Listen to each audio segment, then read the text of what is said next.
반갑습니다. 우리 믿음의 길을 함께 걷는 동역자 여러분, 오늘도 주님의 평강이 여러분의 가정과 일터에 가득하시길 소망합니다. 영상을 시작하기 전에 이 말씀의 은혜가 더 널리 퍼질 수 있도록 좋아요와 구독 한 번씩만 꼭 눌러주세요. 여러분의 클릭 한 번이 복음을 전하는 귀한 통로가 됩니다. 자, 본격적인 이야기에 앞서 우리 짧게 마음을 모아 기도하겠습니다.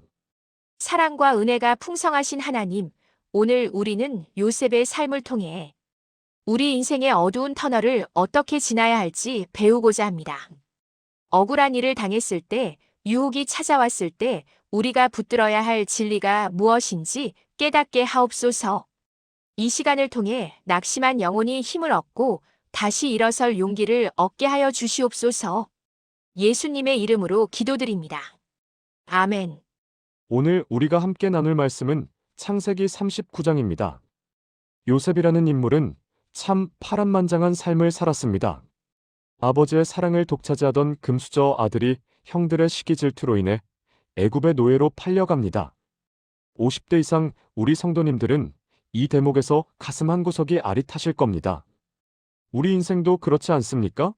자식들 잘 키워놓고 이제 좀 살만하다 싶을 때 예상치 못한 시련이 닥치기도 하고 믿었던 사람에게 배신을 당해 모든 것을 잃어버리는 경험을 하기도 합니다. 요셉이 처한 상황이 딱 그랬습니다. 요셉이 이끌려 애굽에 내려가매 바로의 신하. 친위 대장 애굽 사람 보디발이 그를 그리로 데려간 이스마엘 사람의 손에서 요셉을 산이라. 요셉은 지금 인신매매를 당해 애굽의 실권자, 오늘날로 치면 대통령 경호실장쯤 되는 보디발의 집에 노예로 팔려갔습니다. 말이 노예지, 당시의 노예는 인격이 없는 말하는 도구에 불과했습니다. 그런데 성경은 이 비참한 상황을 두고 아주 역설적인 표현을 씁니다. 여호와께서 요셉과 함께 하심으로 그가 형통한 자가 되어. 여기서 함께 하시다는 영어로 더 LORD was with 조서프입니다. 그리고 형통하다는 히브리어로 찰리아흐티에스엘ach라고 하는데 이는 단순히 돈을 많이 벌거나 높은 자리에 오르는 것을 뜻하지 않습니다. 하나님께서 목적하신 바를 향해 뚫고 나간다는 뜻입니다. 여러분, 이것이 우리 인생의 기준이 되어야 합니다. 내가 지금 전셋집에 사느냐, 작가에 사느냐, 내 직함이 무엇이냐가 형통의 기준이 아닙니다. 비록 내가 지금 노예처럼 힘겨운 노동을 하고 있을지라도 하나님이 내 곁에 계시면 그것이 바로 형통입니다. 요셉은 노예였지만 하나님과 연결되어 있었기에 그는 이미 성공한 인생이었습니다. 요셉이 얼마나 성실했는지 보디발은 자기 집의 모든 소유를 요셉에게 맡깁니다. 요셉은 가정 총무 매너저가 되었습니다. 인생이 좀 풀리나 싶을 때 사단은 어김없이 틈을 탑니다.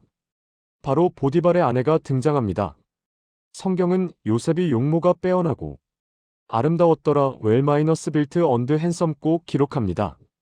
보디발의 아내는 매일 요셉을 유혹합니다. 나와 동침하자고 말이죠. 여러분, 이 상황을 단순히 남녀간의 치정극으로만 보시면 안 됩니다. 이것은 현대 우리에게 오는 부정한 타협의 유혹입니다. 이 서류에 도장 한 번만 찍으면 큰 돈이 들어오는데. 저 사람 험담 한마디만 하면 내가 승진할 수 있는데. 남들 다 하는 방식인데 뭘 그렇게 깐깐하게 굴어? 요셉에게 보디발 아내의 유혹은 신분 상승의 급행열차처럼 보였을지 모릅니다. 주인 마님의 총애를 입으면 노예 신분을 벗어나는 건 시간 문제였을 겁니다. 하지만 요셉의 반응은 단호했습니다. 내가 어찌 이 큰 악을 행하여 하나님께 죄를 지으리이까? 영어 성경엔 IV은 이를 이렇게 표현합니다. How then could I do such a wicked thing unsin against God? 요셉은 주인이 볼까봐 무서워한 것이 아닙니다. 세간의 평판이 나빠질까봐 걱정한 것도 아닙니다. 그의 시선은 오직 하나님께 고정되어 있었습니다. 이것이 바로 그 유명한 코람데오, 즉 하나님 앞에서의 신앙입니다. 우리 성도님들, 남들이 보지 않는 곳에서 우리는 누구입니까? 아무도 모르게 처리할 수 있는 일들 앞에서 우리는 하나님의 눈동자를 의식하고 있습니까? 진짜 실력은 유혹 앞에서 노라고 말할 수 있는 영적 거절감에서 나옵니다. 유혹은 끈질겼습니다. 어느 날 집에 아무도 없고 요셉과 여인만 남게 되었습니다. 여인은 요셉의 옷을 붙잡으며 강하게 유혹합니다. 이때 요셉의 행동을 보십시오. 요셉이 자기의 옷을 그 여인의 손에 버려두고 밖으로 나가매 여기서 옷을 버려두고에 주목해야 합니다. 고대 근동 사회에서 옷은 그 사람의 신분과 권위를 상징합니다. 요셉이 그 옷을 버리고 도망쳤다는 것은 자신의 안위와 신분, 어쩌면 목숨까지도 내놓았다는 뜻입니다. 현대적으로 해석해 볼까요? 우리가 직장에서 정직을 지키려다 진급이라는 옷을 뺏길 수 있습니다. 정당한 권리를 주장하다 인간관계라는 옷이 찢길 수도 있습니다. 하지만 여러분, 기억하십시오. 하나님은 우리가 뺏긴 그 누더기 같은 겉옷보다 훨씬 더 영광스러운 거룩의 세마포를 준비하고 계십니다. 요셉은 죄와 싸우지 않았습니다. 죄로부터 도망쳤습니다. 성경은 우리에게 유혹 앞에서 용감하게 맞서 싸우라고 하지 않습니다. 음행을 피하라 플리 프롬 섹슈얼 이머렐리티고 말씀합니다. 도망치는 것이 지는 것이 아닙니다. 거룩을 지키기 위한 도망은 가장 위대한 승리입니다. 보디발의 아내는 적반하장으로 요셉이 자신을 겁탈하려 했다며 요셉의 옷을 증거로 제시합니다. 결국 요셉은 왕의 죄수들을 가두는 감옥에 쳐넣어집니다. 정말 기가 막힐 노릇 아닙니까? 하나님 말씀대로 살려고 유혹을 뿌리쳤는데 돌아온 결과가 상급이 아니라 감옥이라니요. 하나님, 제가 뭘 잘못했습니까? 말씀대로 살았는데 왜 제 인생은 자꾸만 꼬입니까? 라는 원망이 터져나올 만한 상황입니다. 하지만 성경은 또다시 놀라운 말씀을 들려줍니다. 여호와께서 요셉과 함께 하시고 그에게 인자를 더하사 여기서 인자는 히브리어로 헤세드 HESED입니다. 이는 끊을 수 없는 신실한 사랑, 언약에 기초한 자비를 뜻합니다. 감옥은 요셉의 인생이 끝난 자리가 아니었습니다. 오히려 하나님의 헤세드가 가장 진하게 머무는 장소였습니다. 하나님은 왜 요셉을 곧바로 총리로 만들지 않으시고 감옥으로 보내셨을까요? 그 감옥은 왕의 죄수들, 즉 당대 최고의 정치인들이 모이는 곳이었습니다. 노예였던 요셉이 국가 경영을 배우고 고위 관료들의 생리를 파악할 수 있는 최고의 경영 대학원이었던 셈입니다. 여러분이 지금 겪고 있는 고난의 현장, 아무리 노력해도 벗어날 수 없는 감옥 같은 상황이 있으신가요? 하나님은 지금 그곳에서 여러분을 빚고 계십니다. 큰 그릇으로 쓰시기 위해 더 큰 복을 담을 수 있도록 여러분의 내면을 넓히고 계신 것입니다. 감옥에서 요셉은 술 맡은 관원장과 떡 굽는 관원장의 꿈을 해석해 줍니다. 그리고 마침내 애굽의 왕 바로가 기이한 꿈을 꾸었을 때 요셉은 감옥에서 불려나갑니다. 요셉은 바로의 꿈을 명쾌하게 해석하며 7년 풍년과 7년 흉년에 대한 대책까지 제시합니다. 바로는 감탄하며 말합니다.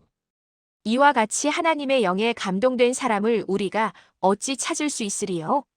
요셉은 30살의 나이에 애굽 전역을 다스리는 총리가 됩니다. 노예에서 총리까지 이 드라마틱한 역전의 비결은 무엇이었을까요? 요셉이 똑똑해서였을까요?